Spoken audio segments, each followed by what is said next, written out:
আমার নবী মদিনায় চলে আসলো। কোথায় চলে আসলো? 10 বছরের বাচ্চার নাম আনাস। আনাস নবীর দিকে তাকিয়ে আছে, কত সুন্দর চেহারা, নবীর পিছনে পিছনে ঘুরছে। আমার নবীর ওট যখন মদিনার মাঝখানে আসলেন, 70 জন আনসার সাহাবী দাঁড়িয়ে গেলেন। আমার নবী আবু আইয়ুব আনসারীর ঘরে উঠে গেলেন। 70 জন আনসার সাহাবী খুশি হলেন নবীর ঘরে। পুরা মদিনায় আনন্দ চলছে। কেউ আমার নবীর জন্য কাপড়, কেউ আমার নবীর জন্য খাবার, কেউ আমার নবীর জন্য নিত্য প্রয়োজনীয় জিনিস হাদিয়া একটার পর আনটা আনছে। আনাস দাঁড়িয়ে তাকিয়ে আছে। আহ, মদিনার মানুষ নবী পেয়ে কত খুশি। দৌড় দিয়ে ঘরে গেলেন, ডাক দিলেন, মা জানোনি কামলিওয়ালা মদিনায় এসেছে? মা বললেন, আনাস আমিও বুরকা পরে পাহাড়ের উপর দাঁড়িয়ে আমার নবীকে দেখে এসেছি। মা, মদিনার মানুষ বড় খুশি। আনাসের মা বললেন, আমিও খুশি। মারে জানো, নবী পায়া কেউ কাপড় হাদিয়া দেয়, কেউ পাত্র হাদিয়া দেয়, কেউ খাবার হাদিয়া দেয়। মারে তুমি কিছু দিবা না? আমার নবী যে আসলো, তুমি কিছু হাদিয়া দিবা না?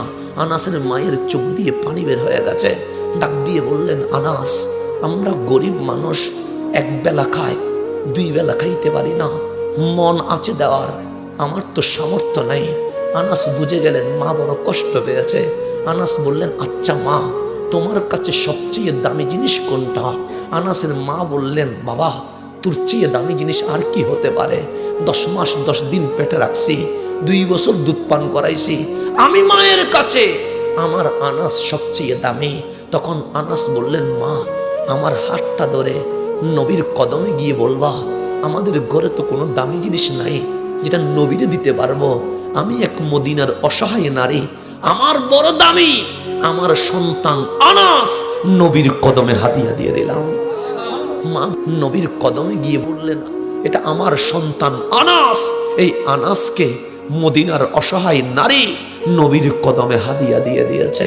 আমার নবী বললেন, হাদিয়া কবুল করেছি।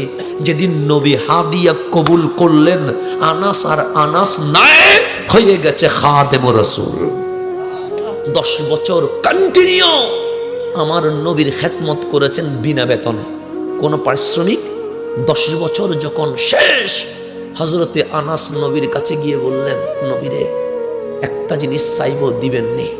আমার নবী বললেন, আনাস, 10 বছর খেদমত কইলা, জীবনে কিছুই চাও নাই, আজকে চাইবে আমি নবী দিব না, এটা হতে পারে?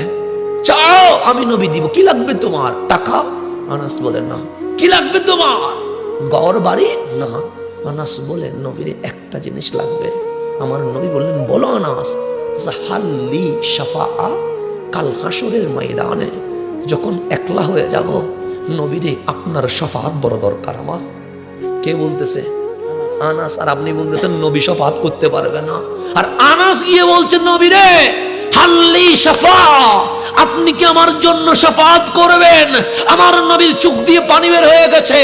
আনাস, শুধু তোমার জন্য নয়, লিকুল্লি উম্মাতিন, কিয়ামত পর্যন্ত যত গুনাহগার উম্মত নরনারী থাকবে, আমি প্রত্যেক উম্মতের জন্য শাফাআত করব।